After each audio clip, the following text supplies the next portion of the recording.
The first time Micah Hale saw me collapse in front of HaleCorp headquarters, he thought I fainted because low-rank Omegas were too fragile for the summer heat. The joke was on him. I fainted because seeing his face reminded me of the man I once swore I would never fall for again. He didn't know that part, of course. He had no idea who I truly was. I stood outside the glass tower of HaleCorp, the Houston sun stabbing into my skin like a dare. I had forced myself to breathe slow and steady, pretending the air didn't burn, pretending my past didn't exist. But then he walked out with his perfect posture and his polished black shoes, speaking to his assistant with that cold, calculated voice of his, and every cell in my body rebelled. The world tilted, the pavement rose, and my vision went black to the sound of his startled inhale. When I opened my eyes again, I was staring at the most expensive ceiling I had ever seen, and at Micah.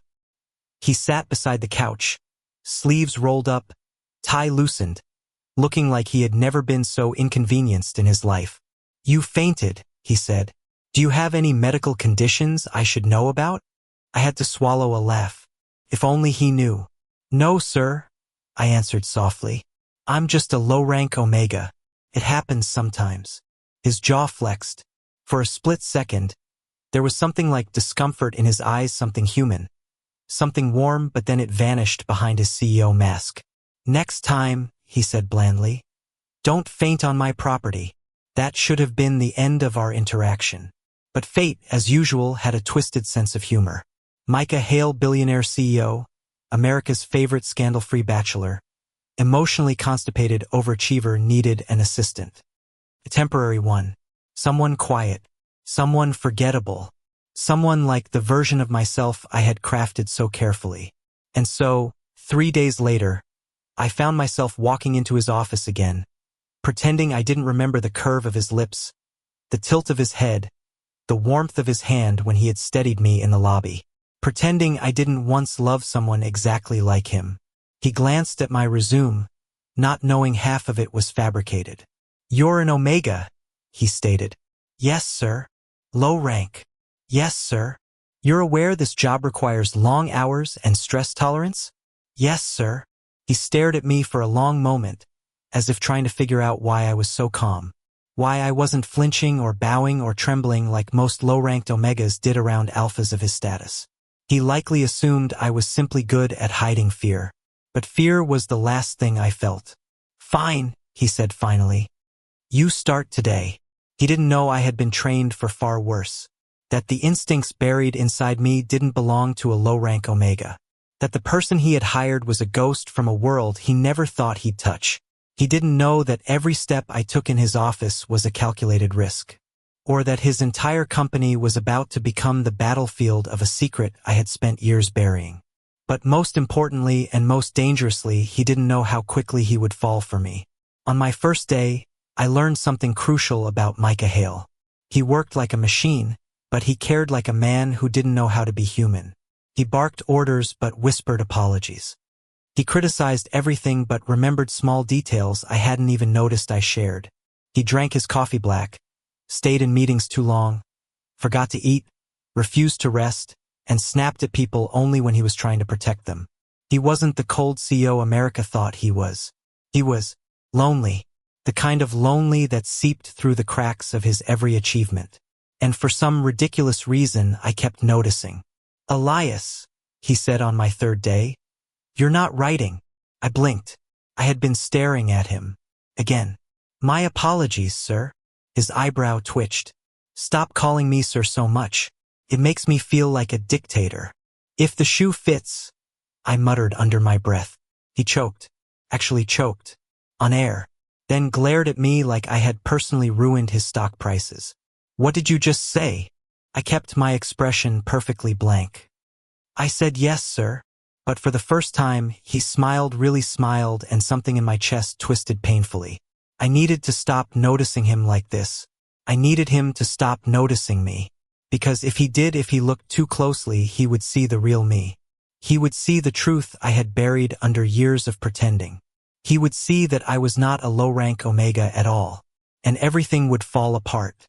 The first crack appeared exactly 1 week later. Micah never lost control. Not in meetings. Not in negotiations. Not in life. But on that Friday evening, as we left the building, a car screeched around the corner and a man stepped out, gun drawn, face masked. I didn't think. Instinct took over. I moved faster than any low-rank Omega should ever be capable of.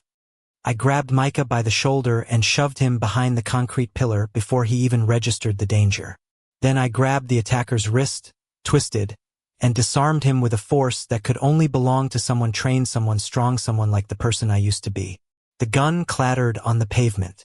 The man fled. Security alarms blared. And Micah stared at me like I had just rewritten the laws of nature. "Elias," he whispered.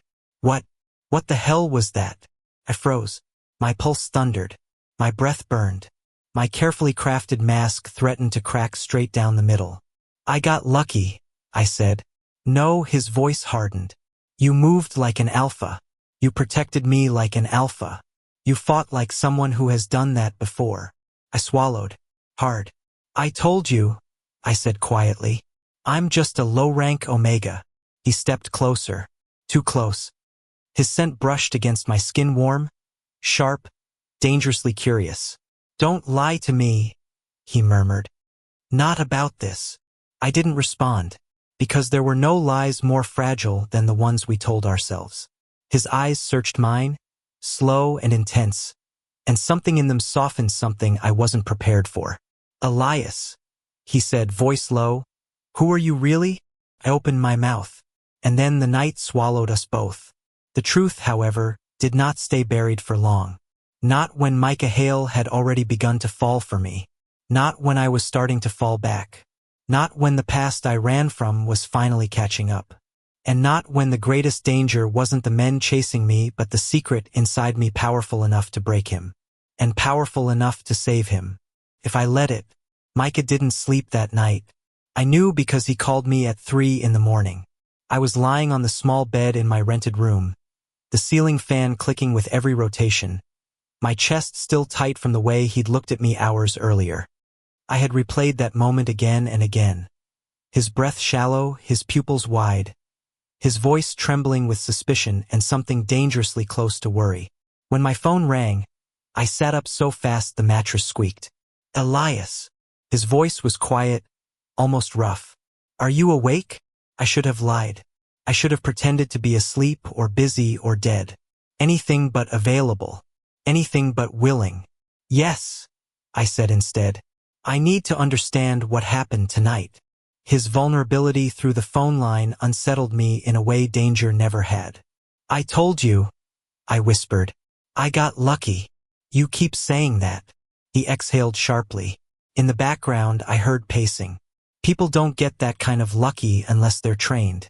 And you moved like someone who's spent years doing this." I closed my eyes. He was right, of course. But the truth wasn't a simple confession. The truth was a wound that, once opened, would bleed all over both of us. "I'm sorry," I said quietly. "I can't talk about this." There was a long silence. Then, "Are you safe where you are?" The question caught me off guard. "It's just a normal apartment," I said. "I'll be fine." "That's not what I asked." My lungs tightened. He wasn't asking about the place. He was asking about the people chasing me. "I'm safe," I replied softer. "Good." Another pause. "Because whether you like it or not, you're under Halecorp protection until we figure out who targeted me." "You think the attack was meant for you?" "Of course it was meant for me," he said dryly. "I'm a CEO, Elias, not a bakery cashier." "You could stand to be nicer," I muttered. He huffed a breath that almost sounded like a laugh. Almost. But when he spoke again, the cold CEO tone returned. "You're valuable to me now." I swallowed. "Because I saved you. Because," he said slowly, "you're the only person in the last 5 years who has ever dared to pull me out of the line of fire. And because letting you walk out unprotected after that would make me a monster." Something in my chest twisted painfully. "I'm not your responsibility. That's for me to decide." "Micah, good night, Elias." The line clicked dead. I stared at my phone long after the call ended, my pulse refusing to slow. How was I supposed to protect my truth when he kept reaching for it, even unconsciously? And why did part of me wish he wouldn't stop? The next morning, Halecorp felt different. Security was doubled. The lobby buzzed with tension.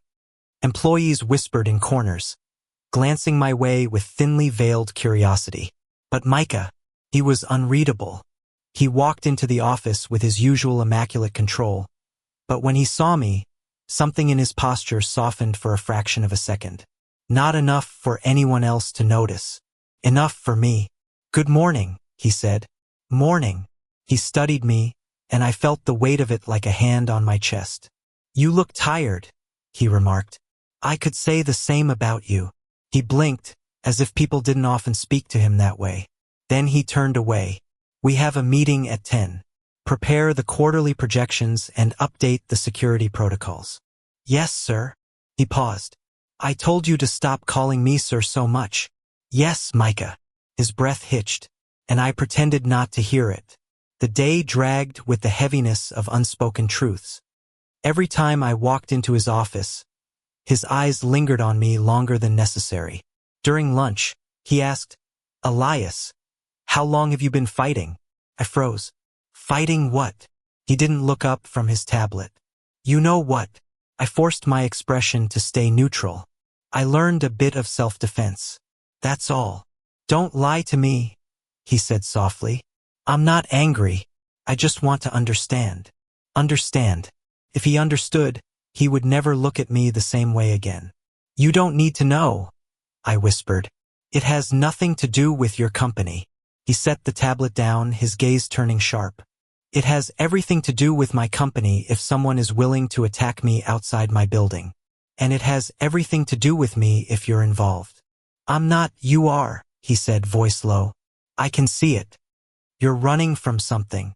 For a moment, the room felt suffocating. "And I'm not sure," he continued, "whether I should be keeping my distance from you, or keeping you close." My heart stuttered. "That isn't your decision," I said quietly. His jaw clenched. "Every instinct I have says it is." I looked away. I had to, because if I met his eyes now, he would see too much. And I wasn't ready for that. That night, danger found me first. I was leaving the building when I sensed them. Two men trailing me from across the street, their footsteps too steady, their gaze too fixed. They weren't amateurs. They moved like people who had chased others before. I could have slipped into the shadows, changed direction, lost them. I almost did. But then Micah pulled up in his car. He lowered the window. "Get in." I hesitated only a second before climbing in. He drove off immediately, eyes flicking to the rearview mirror. "Those men behind you. Do you know them?" "No," but he didn't believe me. I could hear it in his silence. He parked in an empty lot outside the city. The air was heavy with humidity and unasked questions.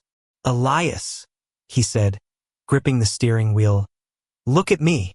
I did, and that was my mistake, because his eyes weren't cold. They weren't suspicious. They weren't angry. They were frightened. "For you," he whispered, voice cracking in a way I had never heard. "I'm scared for you." My breath left me. He leaned closer, slowly, as though giving me time to run. Time I didn't take. "Who are you really?" he asked again. Silence. Not because I didn't want to tell him, but because I wanted to tell him too much. "Micah," I said finally. "If you knew the truth, you might regret asking for it." "I won't." "Yes, you will." He shook his head. "I've trusted nobody for years. And now, I can't stop thinking about you." His confession slammed into me with the force of a truck. "Micah, I'm not supposed to feel this way," he said, voice pained. "Not toward an employee. Not toward someone I don't understand. Not toward an Omega who might be in danger because of me." "You're not in danger because of me," I snapped. He grabbed my wrist, not roughly, but desperately. "Then tell me why those men were watching you." I opened my mouth, closed it again. He waited. The night pressed against the windows. And finally I broke. "I wasn't always a low-rank Omega," I whispered. He stared at me. Confusion, shock, curiosity. I was raised differently. in a place where bloodlines mattered more than freedom, where they trained us to fight, to strategize, to obey. They wanted me to become something I couldn't accept. His eyes softened. So you ran? Yes. And they're still looking for you. I nodded. He didn't pull away. He didn't panic. He didn't treat me like a stranger. Instead, he loosened his grip on my wrist and let his thumb brush gently over my skin. Thank you, he said softly. For what? For trusting me with that. I swallowed hard. You shouldn't trust me, I said. Too late. His voice was barely a whisper. And for the first time, fear curled in my stomach, not because of the people hunting me but because of him. Because Micah Hale was beginning to care. Because I was beginning to care back. Because nothing about this was supposed to feel like hope. And yet with him it did. The following days were a blur of tension, closeness, and danger. Micah insisted on driving me home every evening. He walked slightly ahead of me in public like he could shield me from bullets using his body alone. He called more often. He asked gentler questions. He watched me like I was the only real thing in his world of glass towers and boardrooms. And I let him. I let him move closer. I let him notice the way I breathed, the way I hid my fear, the way my voice shook only when he stood too near. I let him be human with me. One night, after dropping me off, he didn't leave. He stood by his car, hands in his pockets, looking up at my apartment building like it personally offended him. Elias, he said quietly, if something happened to you, I wouldn't forgive myself. That isn't your burden, I replied. It is, he insisted. And I don't understand why. He stepped closer, the moonlight framing him in soft silver. When I saw you with that gun, he murmured, I wasn't scared of the attack. I was scared of losing you. My breath caught. Micah, you don't have to say anything, he whispered. Just let me stay close. He reached up, hesitated, then gently brushed a stray piece of hair from my forehead. The touch was feather-soft, devastating. I should have stepped back. I didn't.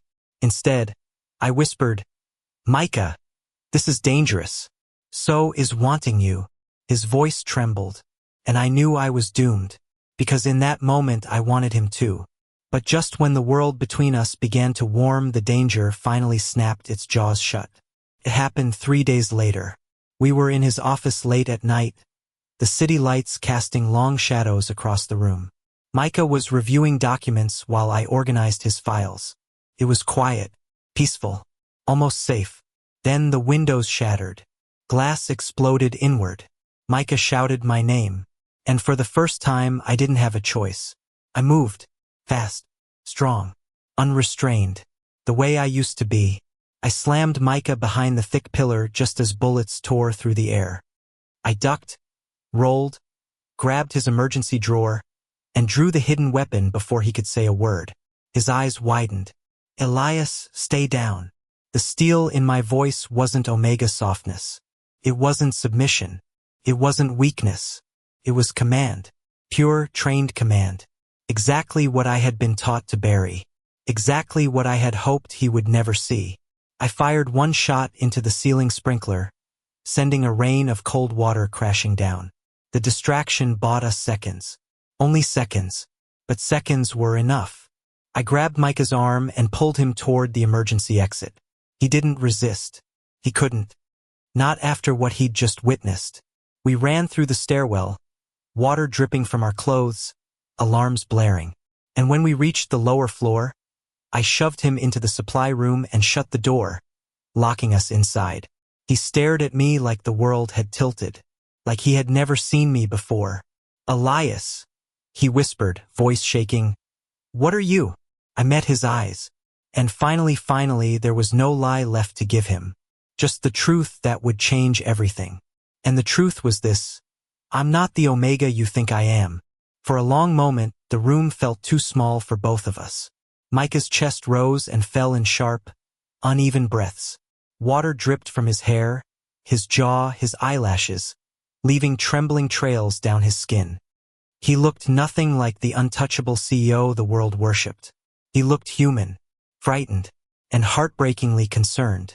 Elias, He whispered again. Tell me. I closed my eyes. This was it. The moment I had spent years running from. I was born into one of the highest-ranking alpha bloodlines in the country, I said quietly. They didn't want me to be an omega.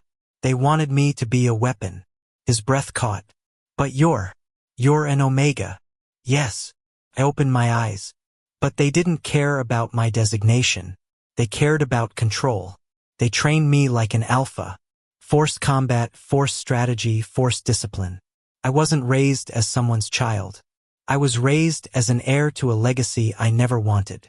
Micah stared at me like the world beneath him had shifted. So you ran. I escaped. I corrected. And I hid. I changed everything, my identity, my scent profile, my status. That's why the world thinks I'm low rank. I made sure of it. His voice was barely a whisper. Your family is the one hunting you. I nodded once. Because you're not playing the role they wanted. Yes. Micah's fists clenched at his sides, knuckles white. I had never seen him look so furious, and never for himself. They would do all this just to drag you back into that life? They don't like losing what they believe they own. He exhaled, shaky and disbelieving. Then he stepped closer, and his voice dropped to something raw and trembling. And you've been dealing with this alone? I didn't have a choice. Yes, you did. His tone sharpened. You could have told me. I swallowed hard. Micah, I couldn't. You don't understand what they're capable of. I didn't want to drag you into this. You think I care? He snapped. You think I would ever let you face something like that alone? His anger wasn't cold. It wasn't cruel. It was protective. Fierce. Almost desperate. Elias, he said softly. You have to understand something. He grabbed my shoulders, his eyes burning into mine. When I saw you move tonight, when I saw the truth, I wasn't afraid of you. I was afraid of losing you. My breath caught, because he meant it. Every word, without hesitation. Micah, I whispered. You don't have to say that. I know. His voice broke. But I need to.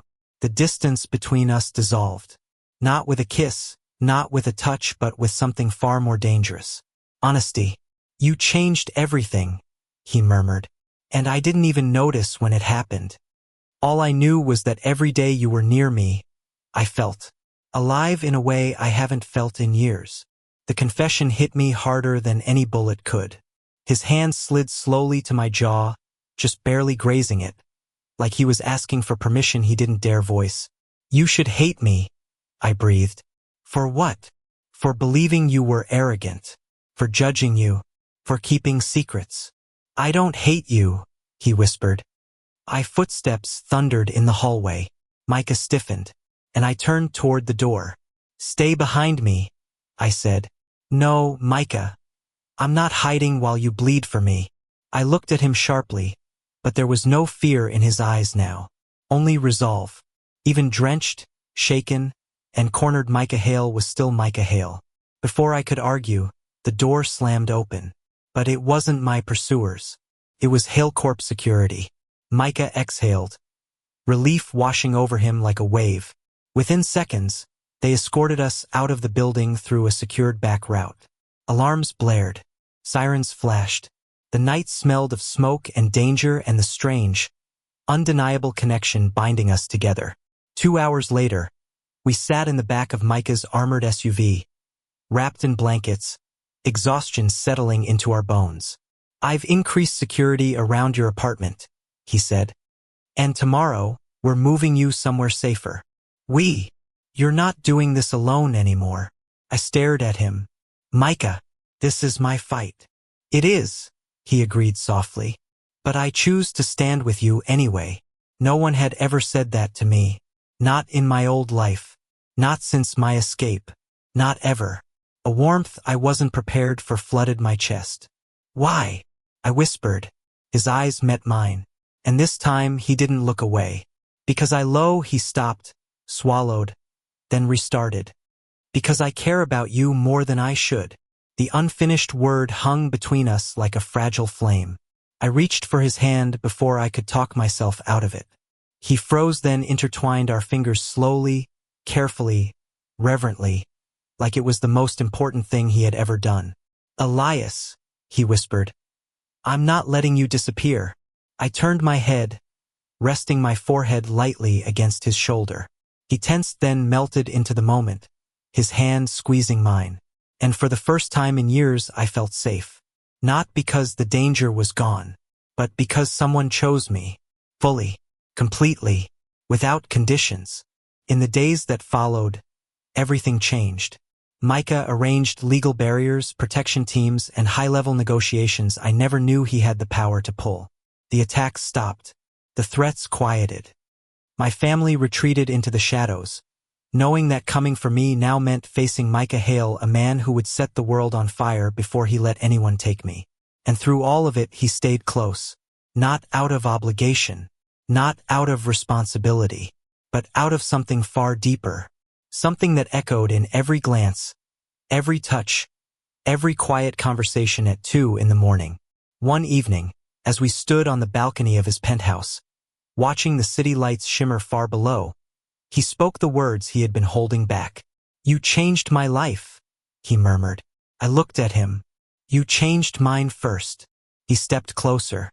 "This time," he said softly, "I want you to choose your future, not run from your past." "I choose this," I whispered. "I choose you." His breath shivered, and our foreheads touched. No kiss. Not yet. Just closeness. Soft, warm, devastating. Promise. And for the first time, my heart wasn't running anymore. It was home. Months later, people would ask how someone like Micah Hale fell in love with someone like me. He would always give the same answer. He wasn't low rank. He wasn't weak. He wasn't fragile. He was the strongest person I'd ever met. And the moment I saw that, I never looked away. And me? I would answer simply, I spent my whole life being told what I had to be. Micah was the first person who asked who I wanted to be. And then he stayed. Our story wasn't perfect. It wasn't easy, but it was ours. And in the end, that was enough. More than enough. It was everything. Thank you for listening.